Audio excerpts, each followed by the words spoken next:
नमस्कार दोस्तों, मैं हूं एस्ट्रोलॉजर आचार्य वी शास्त्री और आज के इस वीडियो में बहुत बहुत स्वागत है आप सभी कुंभ राशि वाले जातकों का, यानी कि एक्वेरियस ज़ोडिएक का। 2026 शुरू होने वाला है। यह जो नया वर्ष है, यह सूर्य का वर्ष रहने वाला है। अब ऐसा क्यों दोस्तों? क्योंकि 2026 को जब आप आपस में जोड़ेंगे तो जो नंबर आता है वह होता है नंबर 1। नंबर 1 को रूल करते हैं सूर्यदेव। सूर्य का वर्ष रहेगा 2026, यानी सूर्य के चीजों में जिन चीजों के कारक सूर्य देव हैं उन चीजों में वृद्धि होगी। सूर्य किस चीज के कारक हैं दोस्तों? सूर्य सकारात्मकता के कारक हैं। सूर्य प्रकाश के कारक हैं, रोशनी के कारक हैं, राजा के कारक हैं, सरकार के कारक हैं। यानी इन सभी चीजों में रफ्तार देखने को मिलेगी, वृद्धि देखने को मिलेगी। तो 2025 के मुकाबले 2026 कहीं ना कहीं ज्यादा सकारात्मक रहने वाला है, ज्यादा बेहतर रहने वाला है। कुंभ राशि वाले लोगों के लिए क्या लेकर आने वाला है यह वर्ष, जानेंगे इस वीडियो में।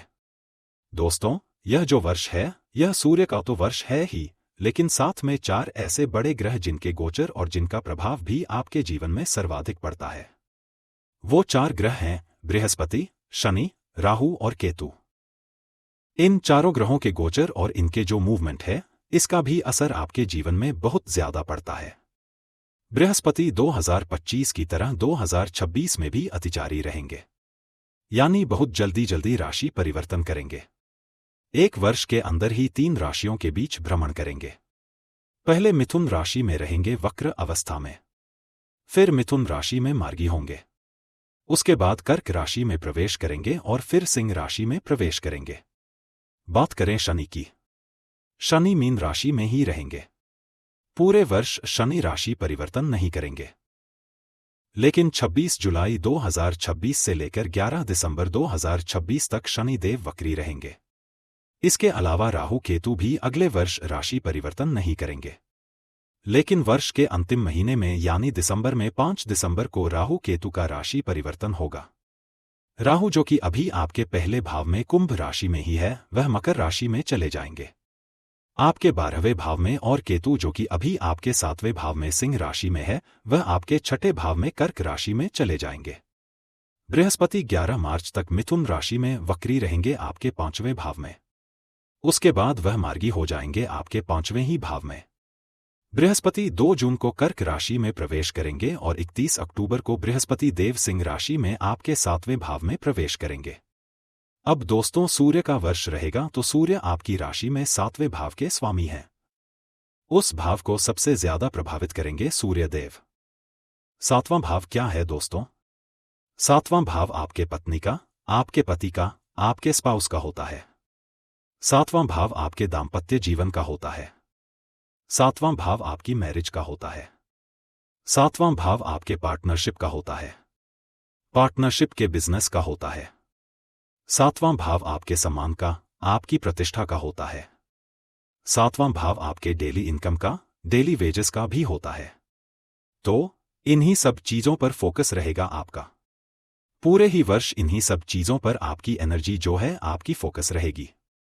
आप इन्हीं चीजों को सुधारने में, बनाने में, इन्हीं चीजों में वृद्धि लाने में लगे रहेंगे, यानी आपकी पूरी एनर्जी पूरे ही वर्ष आपके 7वें भाव पर रहेगी। 7वां भाव सबसे ज्यादा प्रभावित रहेगा पूरे ही वर्ष।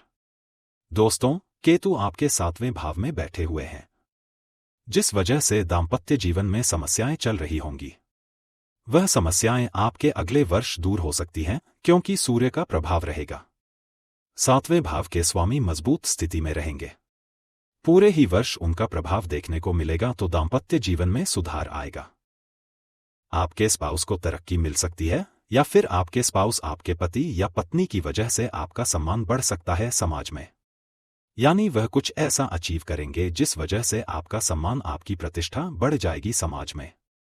क्योंकि सूर्य प्रतिष्ठा है, सूर्य सम्मान है, और पूरे वर्ष आपका फोकस भी इसी चीज पे रहेगा कि मुझे सम्मान कमाना है, मुझे यश कमाना है। आप अपनी पहचान बनाने के लिए, समाज में अपनी जगह बनाने के लिए बहुत एफर्ट लगाते हैं, और आपके एफर्ट जो हैं वह काम भी करेंगे। अगले वर्ष आप यश कमाएंगे। समाज में एक प्रतिष्ठा बना लेंगे अपनी। अब बात करें दोस्तों पार्टनरशिप के बिजनेस की। पार्टनरशिप के बिजनेस के लिए कहा जाए तो पूरा ही वर्ष आपके लिए अच्छा नहीं रहेगा। आपको नहीं करना चाहिए। सूर्य का वर्ष रहेगा, लेकिन फिर भी आपको पार्टनरशिप के बिजनेस में बहुत ज्यादा ध्यान देने की जरूरत है, क्योंकि केतु भी बैठे रहेंगे यहां पर। तो बहुत सोच समझकर आपको पार्टनरशिप में बिजनेस करना है, नहीं तो दिक्कतें आ सकती है। क्योंकि सूर्य तो मजबूत रहेंगे, लेकिन केतु रहेंगे।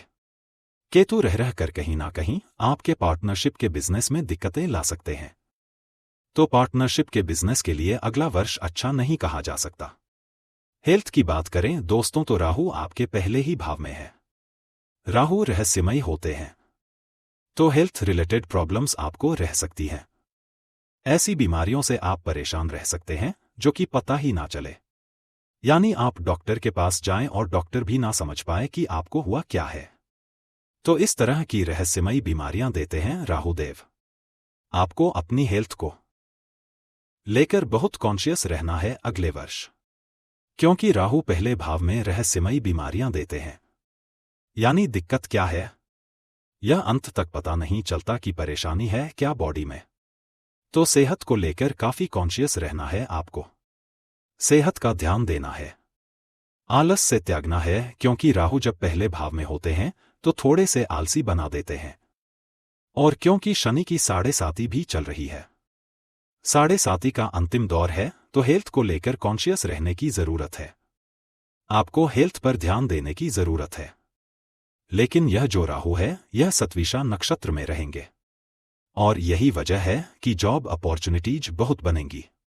ऐसी जॉब अपॉर्चुनिटीज जो कि टेक्निकल फील्ड में हो, इंजीनियरिंग के क्षेत्र में, मेडिकल क्षेत्र में, टेक्निकल फील्ड में, सॉफ्टवेयर के क्षेत्र में, कंस्ट्रक्शन के क्षेत्र में, इन सभी क्षेत्रों में जॉब की अपॉर्चुनिटीज आएंगी। जॉब आएंगी और आपके लिए बहुत अच्छी रहने वाली है। यह सभी फील्ड्स आपके लिए बहुत अच्छी रहने वाली है। अगर आप इन सभी फील्ड से जुड़कर काम करना चाहते हैं तो आपके लिए बहुत सारी जॉब अपॉर्चुनिटीज आएंगी, क्योंकि कहीं ना कहीं राहु पहले भाव में बैठे हुए हैं। राहु फ्यूचर है, राहु कलयुग है। तो जितनी भी फ्यूचरिस्टिक चीजें हैं उन सब चीजों में जॉब के स्कोप बनेंगे। एआई के क्षेत्र में बहुत सारे जॉब आएंगे और आपको मिल भी सकते हैं। तो अगर आप इन सभी क्षेत्रों से जुड़कर काम करना चाहते हैं तो आपके लिए अगला वर्ष बहुत सही रहने वाला है, क्योंकि इन सभी फील्ड्स में बहुत स्कोप रहेगा, बहुत ज्यादा अपॉर्चुनिटीज आएंगी। इन सभी फील्ड में आपको अच्छे जॉब ऑफर मिल सकते हैं। आपके ड्रीम्स पूरे हो सकते हैं, क्योंकि बृहस्पति आपके 5वें भाव में रहेंगे। आपके 5वें भाव में हालांकि वक्री रहेंगे 11 मार्च तक, लेकिन 11 मार्च से लेकर 2 जून तक बृहस्पति मार्गी हो जाएंगे आपके 5वें भाव में। संतान प्राप्ति के प्रबल योग बनेंगे इस समय। संतान प्राप्ति के इच्छुक थे, उनकी यह ख्वाहिश पूरी हो सकती है 11 मार्च से लेकर 2 जून के बीच में, क्योंकि बृहस्पति बहुत मजबूत स्थिति में रहेंगे। आपके 5वें भाव में इनकम बढ़ सकती है आपकी, क्योंकि बृहस्पति की दृष्टि रहेगी आपके 11वें भाव पर, तो आय बढ़ सकती है, इनकम बढ़ सकती है। लेकिन क्योंकि शनि आपके दूसरे भाव में है तो मनी मैनेज करने में दिक्कत हो सकती है, यानी खर्चे रह सकते हैं। आपके खर्चों को कंट्रोल करने में परेशानियां आ सकती है। आपको खर्चे आपकी कमाई से ज्यादा रह सकते हैं, यानी इनकम तो आएगी लेकिन पैसे बचा नहीं पाएंगे। तो आपका फोकस पैसे बचाने पे भी रहेगा। व्यापारी है तो कंस्ट्रक्शन के क्षेत्र में, व्यापारी है तो आपको टेक्निकल फील्ड में, व्हीकल के क्षेत्र में, गाड़ियों के व्यापार में, इन सब चीजों में आपको लाभ हो सकता है। के लिए, बिजनेसमैन के लिए भी अगला वर्ष अच्छा रहने वाला है। लेकिन 26 जुलाई से लेकर 11 दिसंबर तक आपको थोड़ा सा सतर्क रहने की जरूरत है। पार्टनरशिप में बिजनेस ना करें, तो इस दौरान आपको दिक्कतें आ सकती है। लव लाइफ के लिए भी अगला वर्ष बहुत अच्छा रहने वाला है। आपकी समस्याएं दूर होंगी, क्योंकि बृहस्पति 5वें भाव में रहेंगे। 5वें भाव से लव रिलेशनशिप को देखा जाता है, तो लव रिलेशनशिप में सुधार आएगी। आपके जो भी ट्रॉमा है, जो भी प्रॉब्लम्स हैं, उन सभी से आप बाहर निकलेंगे, एक नई शुरुआत करेंगे। बहुत ही बढ़िया समय है आपके लिए। इस समय का आप जितना हो सके सदुपयोग कर लें। आप अपने रिश्ते को सुधारें, एक अच्छी बॉन्डिंग बना सकते हैं इस दौरान। आप अपने रिश्ते में विद्यार्थियों के लिए भी यह समय 2 जून तक बहुत ही बढ़िया रहने वाला है। 2 जून के बाद भी अच्छा है, लेकिन 2 जून तक गोल्डन पीरियड कहा जा सकता है विद्यार्थियों के लिए। कुंभ राशि वाले विद्यार्थियों के लिए कुछ अच्छा कुछ बड़ा अचीव कर सकते हैं आप, क्योंकि बृहस्पति रहेंगे आपके 5वें भाव में। 31 अक्टूबर 2026 के बाद आपकी लाइफ में एक टर्निंग पॉइंट आएगा। एक ऐसा टर्निंग पॉइंट आएगा जो पिछले कई सालों से जिन समस्याओं से आप जूझ रहे हैं उन सभी से मुक्ति देने वाला समय रहेगा, क्योंकि बृहस्पति आपके 7वें भाव में आ जाएंगे और यहां से कहीं ना कहीं 7.5 का असर भी आपके जीवन में कम हो जाएगा। ऐसे तो अंतिम छोर पर हैं, आप अंतिम पड़ाव पर हैं। 7.5 के धीरे धीरे चीजें सुधरेंगी ही, लेकिन जैसे ही बृहस्पति 7वें भाव में आ जाएंगे वहां से दृष्टि डालेंगे आपके पहले भाव पर, आपके तीसरे भाव पर और आपके 11वें भाव पर। इनकम बढ़ेगी, जॉब लग सकती है नई, इस दौरान अच्छी जॉब लग सकती है। इसके अलावा स्वास्थ्य सुधरेगा आपका, स्वास्थ्य से जुड़ी समस्याएं दूर होंगी आपकी। इसके अलावा जो डिस्प्यूट चल रहा है आपके फैमिली में, आपके परिवार में, उन सभी चीजों से आपको मुक्ति मिलेगी। आप पुरानी चीजों को भूलकर आगे बढ़ेंगे, क्योंकि यह समय जो है एक नई शुरुआत का होगा, एक नई दिशा देगा यह समय आपके जीवन को। सारी समस्याएं जो आपके जीवन में पिछले कई सालों से चल रही हैं उन सभी से आपको इस दौरान मुक्ति मिलेगी और एक नई शुरुआत करेंगे। अच्छे जीवन की शुरुआत होगी, क्योंकि बृहस्पति 7वें भाव में जब मजबूत स्थिति में रहेंगे, सूर्य की राशि में रहेंगे, सूर्य का वश रहेगा, तो जीवन में बदलाव आना तय है। प्रकाशमय होगा आपका जीवन, नए नए अवसर आएंगे आपके जीवन में, अच्छे पॉजिटिव अवसर आएंगे आपके जीवन में। कामकाज में सुधार होगा, जॉब के मामले में यह समय अच्छा रहने वाला है। सरकारी नौकरी मिलने की संभावना बढ़ जाएगी, सरकार से जुड़कर आप काम कर सकते हैं। व्यापारी है तो सरकारी प्रोजेक्ट मिल सकते हैं, सरकारी प्रोजेक्ट्स में लाभ हो सकता है आपको, क्योंकि सूर्य सरकार है और सूर्य की राशि में ही रहेंगे बृहस्पति और सूर्य का वर्ष रहेगा। यहां से बदलाव आना आपके जीवन में तय है। दोस्तों, यह थी मेरी एनालिसिस कुंभ राशि वाले लोगों के लिए 2026 की। उम्मीद करता हूं कि वीडियो से आप लोगों को काफी जानकारी मिली होगी। अगर वीडियो से जानकारी मिली हो तो चैनल को सब्सक्राइब करें, लाइक करें, शेयर करें, कमेंट करें और बेल आइकन जरूर दबा दें।